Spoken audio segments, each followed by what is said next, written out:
రాజన్న సిరిసిల్ల జిల్లా ముస్తాబాద్ మండలంలోని ఆశా వర్కర్లు చలో సచివాలయాన్ని ముట్టడికి పిలుపునిచ్చిన ఆశా వర్కర్లను ముస్తాబాద్ పోలీసులు ముందస్తుగా అదుపులోకి తీసుకుని ముందస్తు అరెస్టు చేశారు. ఈ సందర్భంగా ఆశా వర్కర్లు మంచులా మాట్లాడారు.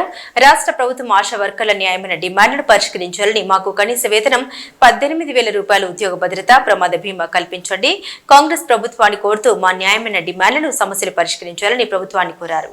ఈ కార్యక్రమంలో మండల ఆశా వర్కర్ మంజుల, దేవిక, జ్యోతిలక్ష్మి, నవిత, లక్ష్మి పాల్గొన్నారు.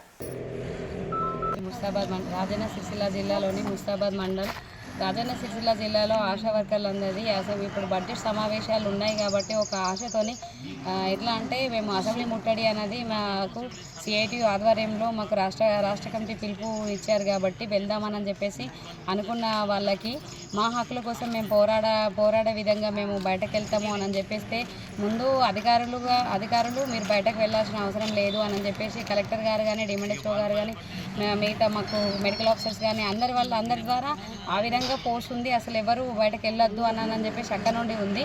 పోనీ అక్కడైనా పర్లేదు, ఇట్లా మనకి ఇంట్లోనే ఉంటాము, ధర్నాకి వెళ్ళకమని అధికారులు చెప్పినప్పుడు మేము తిరస్కరించి వెళ్ళొద్దు అనే భావంతో మా ఇళ్లలో మేము ఉన్నప్పటికీ కూడా అసలు ఎట్లా అంటే మబ్బుల 4 గంటల నుంచి వెళ్ళి నిన్న మధ్యాహ్నం నుండి ఇట్లాంటి ఇబ్బందులు అనేది పెట్టేసి అసలు ఆశా వర్కర్లు అంటే ఎవరు? గవర్నమెంట్ ఆధ్వర్యంలో మేము ప్రజలకు సేవలు అందించే వాళ్ళమా, లేకపోతే దుండగులమా, మేము పెద్ద దొంగతనం చేసినామా? అసలు ఏంటిది మేము చేసింది? మాకు ఎట్లా అంటే మాకు భద్రత కావాలి, మాకు కావాల్సింది చాలని జీతాలు కాకుండా మాకంటూ ఒక జీతం ఉండాలి, మమ్మల్ని గవర్నమెంట్ ఉద్యోగులుగా గుర్తించాలి, మాకు ప్రమాద బీమా సౌకర్యం అనేది కల్పించాలి. ఇవన్నిటి కోసం మేము న్యాయబద్ధమైన కోరికలు కోరుతున్నాం. కానీ ఏదో మేము చేసిన కొంచెమంది పనికి గొంతమ్మ కోరికలు మేము కోరట్లేదు.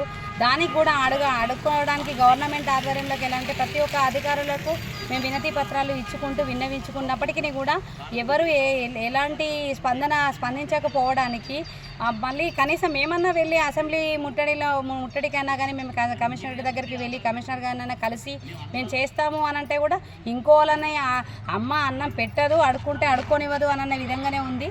ఇక్కడ అడుగేసిన ఒక అడుగులోనే మమ్మల్ని అసలు దాటనివ్వకుండా ఇళ్ళకి వచ్చి మమ్మల్ని అరెస్ట్ చేయడం అనేది అయితే ఇది చాలా దారుణమైన విషయము. దీన్ని తీవ్రంగా ఖండిస్తున్నాము. ఆశా వర్కర్ల పట్ల ఇంత దుర్వినియోగంగా ఈ విధంగా మాత్రము చేయొద్దని చెప్పేసి ప్రభుత్వం ఇప్పటికైనా చిత్తశుద్ధితోని మాకంటూ ఇది అని కేటాయిస్తే మంచిదని కోరుకుంటున్నాము. లేదు అనంటే ఇంకా ఇటువంటి ఆగడాలు కానీ ఇటువంటి ఆటంకాలు ఎన్ని కల్పించినప్పటికీ కూడా ఆశా వర్కర్ల పోరాటం అనేది ఆగదు, ఇంకా విజృంభిస్తారని చెప్పేసి తెలియజేసుకుంటున్నాం.